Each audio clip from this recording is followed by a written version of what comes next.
Com a ferrovia transoceânica ligando o centro do Brasil ao litoral peruano, esse tempo poderá ser reduzido em até 15 dias, criando uma rota mais curta, direta e ágil até os portos asiáticos. O futuro da ferrovia chinesa que transformará o Brasil e enfureceu os Estados Unidos da América. Bem, pessoal, bem-vindos para mais um vídeo. Eu sou o Nunda. Muito obrigado por ter recomendado esse canal, na verdade, em especial Urbana, não é o nome do canal, está aqui na descrição todos os créditos. Vamos lá ver aí o que é que o Brasil tem para mostrar para o mundo, a sua magnitude. Na verdade é assim, quando estamos a falar sobre esses projetos que o Brasil tem, nada mais do que a consolidação para aqueles que pensam que o Brasil é só futebol, pensam que o Brasil é só coisa ruim, entendeu, rapaz?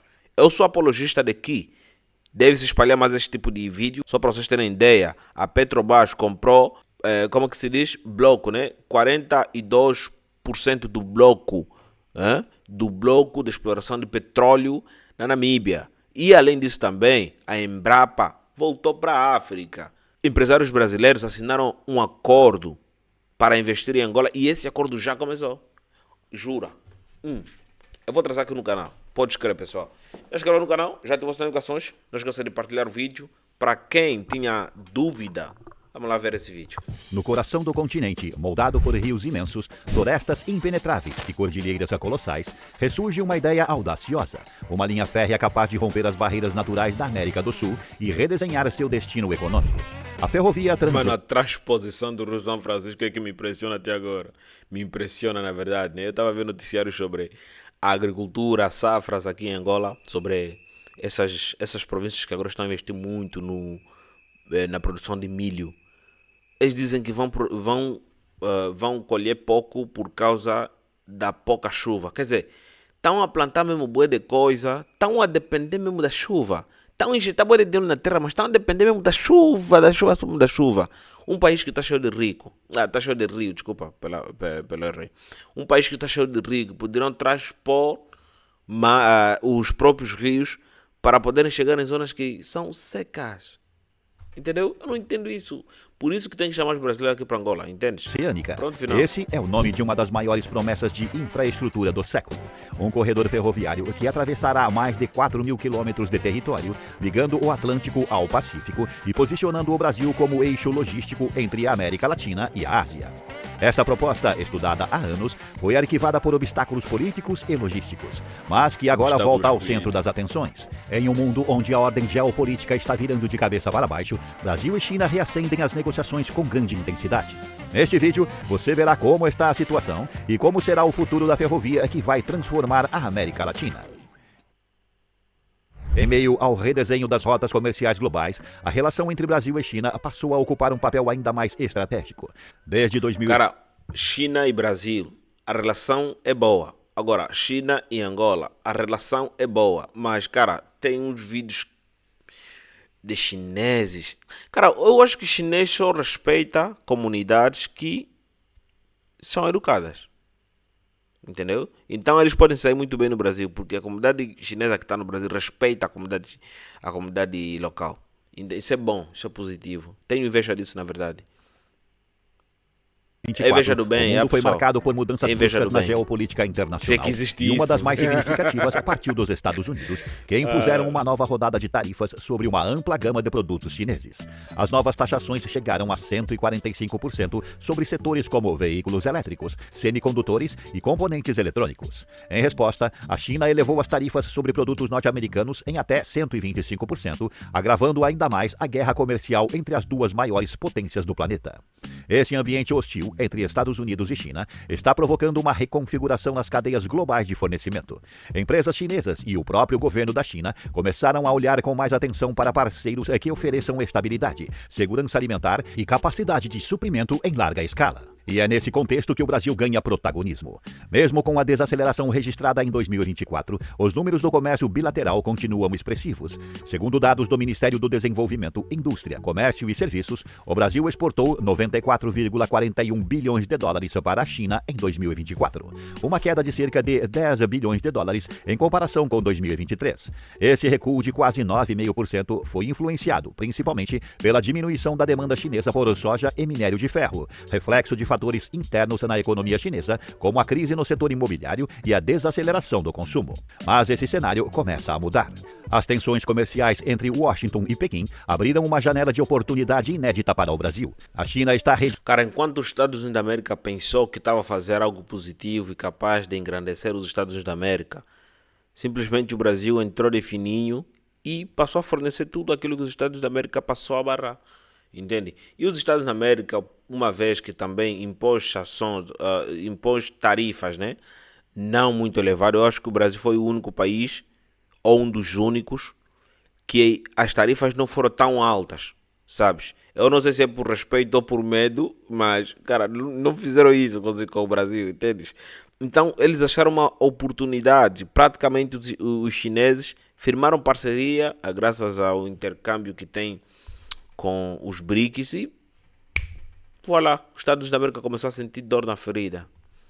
Direcionando sua atenção para mercados também, alternativos, e o Brasil se destaca nesse novo tabuleiro global. Produtos como milho, carne bovina, carne de frango, celulose, algodão e até açúcar passaram a ser vistos com maior interesse por parte dos importadores chineses, que buscam garantir suprimentos com menos interferência política e geográfica. Exato. Com esse cenário em movimento, há uma expectativa real de que o comércio bilateral entre Brasil e China cresça de forma expressiva nos próximos anos, especialmente se o Brasil for capaz de oferecer alternativas logísticas mais rápidas, baratas e confiáveis.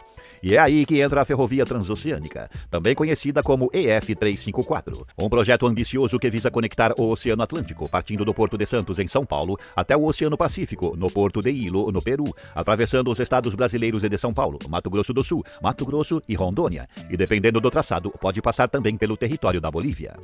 Para que pagar pedágio no Panamá se pode atravessar de trem? Cara, isso é muito genial.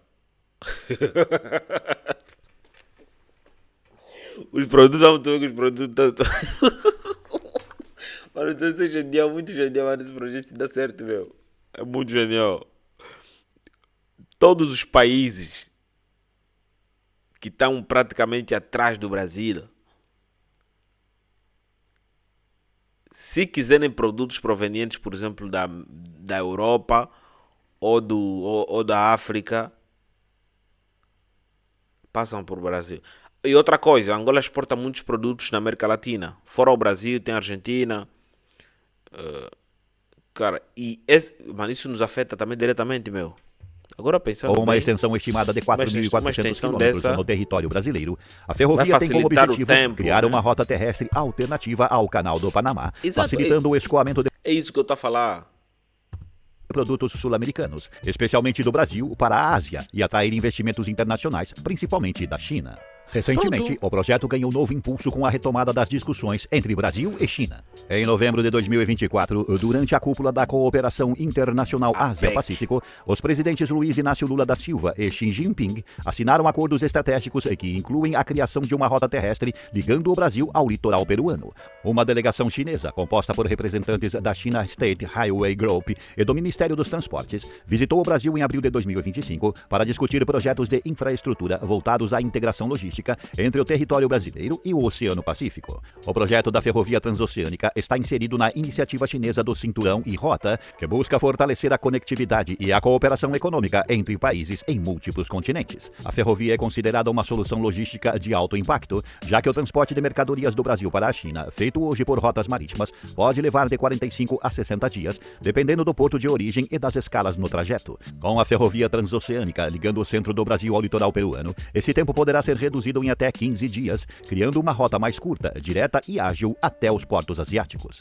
Assim, um dos impactos esperados com a implementação da ferrovia são enormes e podem transformar não apenas a logística de exportação sul-americana, mas também o equilíbrio econômico da região. O primeiro e mais evidente deles é a redução enorme dos custos operacionais de transporte, aumentando a margem de lucro dos exportadores e a competitividade dos produtos brasileiros no mercado internacional. Além disso, a ferrovia poderá reposicionar estrategicamente os portos de Santos no Brasil e Ilo, no Peru.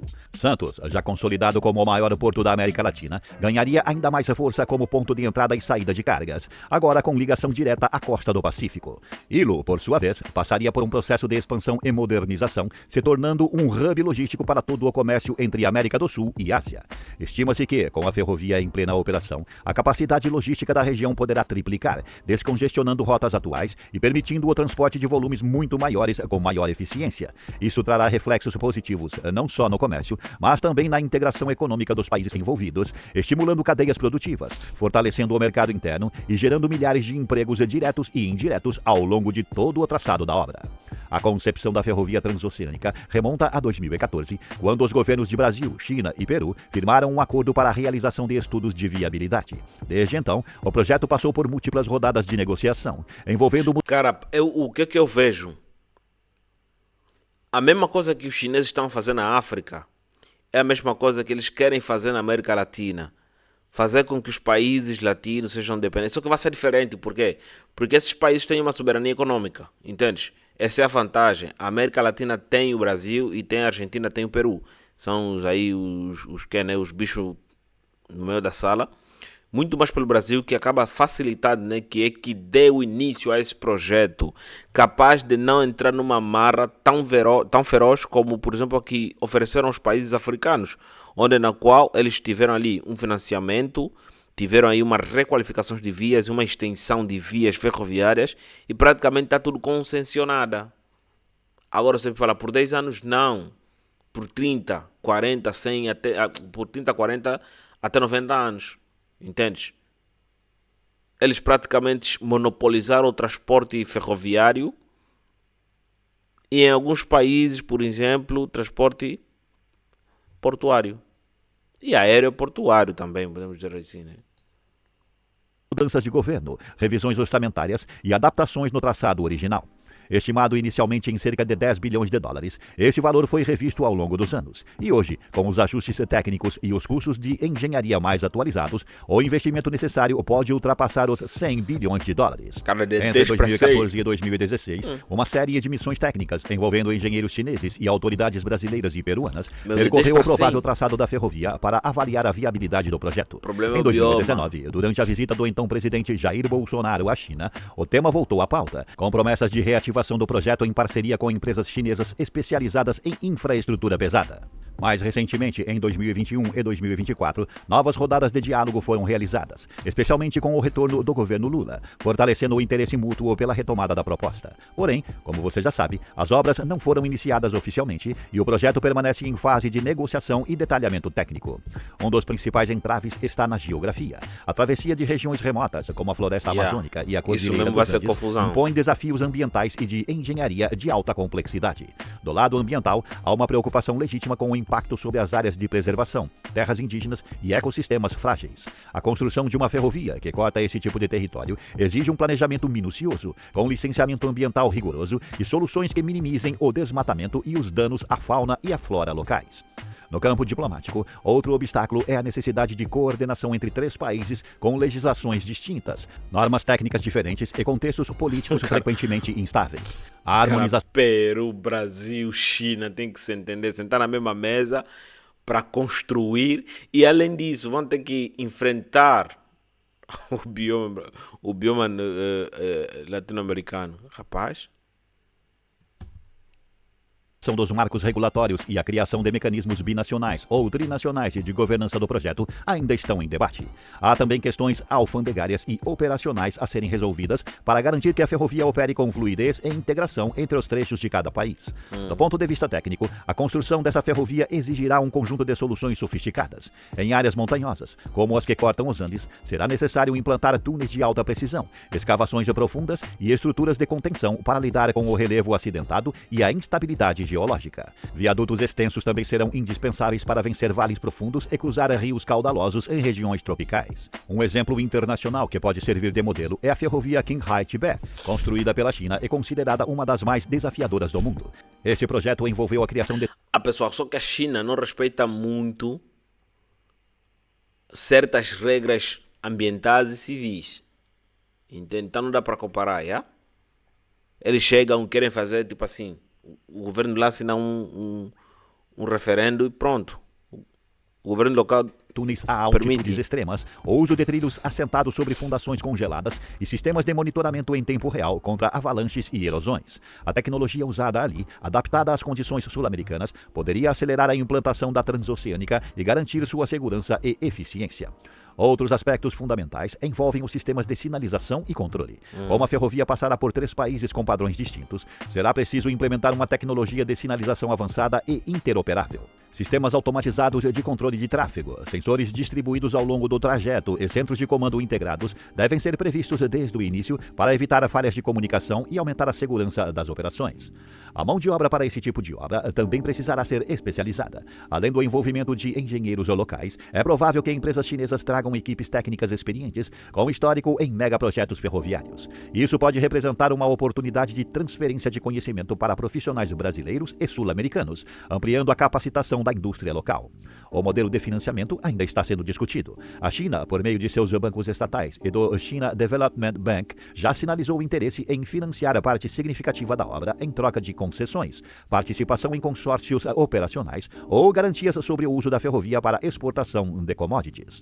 O Brasil, por sua vez, estuda formas de equilibrar esse financiamento com parcerias público-privadas e incentivos fiscais. Ao compararmos a ferrovia transoceânica com a rota bioceânica, a principal distinção está no tipo de solução logística que cada projeto oferece. A rota bioceânica, centrada em rodovias, avança como uma alternativa prática de curto prazo, com trechos já pavimentados ligando o Brasil ao Chile, passando por Paraguai e Argentina. É uma opção importante, especialmente para cargas de menor volume ou rotas regionais. No entanto, por depender exclusivamente... Isso é que é autoestrada, isso aqui. Isso é 1, 2, 3, 4, 5... de transporte rodoviário enfrenta limitações estruturais, custo de manutenção mais elevados, menor vida útil das vias e uma logística mais vulnerável a atrasos, acidentes e variações climáticas. A ferrovia transoceânica, por outro lado, propõe um modelo duradouro e de escala industrial. Sua infraestrutura foi pensada desde o início para sustentar operações de grande porte, com menor custo por tonelada transportada e maior previsibilidade operacional. Além disso, o modal ferroviário oferece vantagens ambientais e energéticas significativas, com menor emissão de CO2 e consumo de combustível em relação ao transporte rodoviário. Enquanto a rota bioceânica avança com recursos próprios e coordenação regional, a ferrovia conta com o potencial de financiamento externo robusto, especialmente da China, que já manifestou interesse em usar a rota para conectar diretamente suas cadeias de abastecimento aos recursos naturais sul-americanos. O futuro da ferrovia transoceânica depende agora da consolidação dos acordos políticos e técnicos firmado entre os países envolvidos. Com a visita oficial... O problema é esse. Acordos técnicos e políticos. E também não dá para ir às pressas, pessoal. A China é ardilosa, entende? Não dá para entender essa parte da demora, né? Mas a China é ardilosa demais, meu. Da delegação chinesa ao Brasil em abril de 2025 e o reforço dos compromissos bilaterais firmados no fim de 2024, a expectativa é que os estudos de viabilidade técnica, econômica e ambiental entrem em fase final até o início de 2026. A partir dessa conclusão, estima-se que o projeto possa entrar em fase de licenciamento e preparação de obras ainda dentro da segunda metade da década. Se todas as etapas forem cumpridas dentro do cronograma ideal, a construção pode começar entre 2027 e 2028, iniciando pelos trechos considerados prioritários, especialmente no lado brasileiro, que concentra os maiores polos produtores e o acesso ao Porto de Santos. Quanto ao prazo de execução, a dimensão e complexidade da ferrovia indicam que o tempo de construção será extenso. Estimativas técnicas apontam para um período de 10 a 12 anos de obras, considerando os desafios de engenharia nas áreas montanhosas, o cronograma ambiental e a necessidade de sincronização entre Brasil, Bolívia e Peru. Dessa forma, mesmo em um cenário otimista, a ferrovia só estaria plenamente operacional na década de 2040. A partir de agora, o andamento do projeto dependerá de estabilidade política, definição clara das fontes de financiamento e articulação entre os marcos legais dos 3 países. Mas e você? O que acha deste Bom, pessoal, sinceramente aqui falando, deixando o sentimento de parte, né? Porque se a gente ficar avaliando situações como essas, por exemplo, um projeto tão ambicioso e tão proveitoso para os 3 países ser comandado por sentimento, não sei lá quanto, vai prejudicar, sim, a praticidade que deve se ter para se ver esse projeto. É bom. Eu acredito que o Brasil tenha a ganhar. O maior empecilho depois das decisões políticas, dos acordos econômicos, é a natureza. Os engenheiros vão ter um desafio muito grande, porque o bioma que a gente encontra, por exemplo, no território chinês, não é que você encontra na África ou na América Latina. Não, não é. Entendeu? São coisas totalmente diferentes. Isso é enfrentar a real natureza que Deus criou de verdade, entendeu? O resto é só... Por isso que estes manos têm boa de vantagem. Conseguem se desenvolver bem rápido porque eles não enfrentam a natureza real. Entendeu? Aquilo que tudo que está debaixo da floresta. Sabes? Floresta. Quero ver eles ultrapassarem. Mas, bom, olhando para o futuro, eu acredito que seria muito vantajoso para a América Latina inteira. E também, por si só, seria um passo na frente para se desprender um pouco da dependência que certos países têm dos Estados Unidos da América. De importação e exportação, eles praticamente controlam as rotas. E controlando uma rota própria dentro do continente, acredito, né?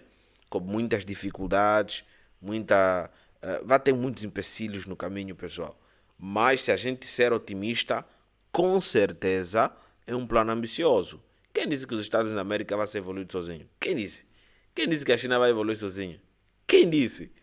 Agora já vamos só depender dos acordos políticos e financeiros. Inscreva no canal, atenção que vocês não esqueçam de partilhar vídeos interessadas. Urbana está aqui na descrição, todos os créditos. Nos vemos à próxima. Tchau.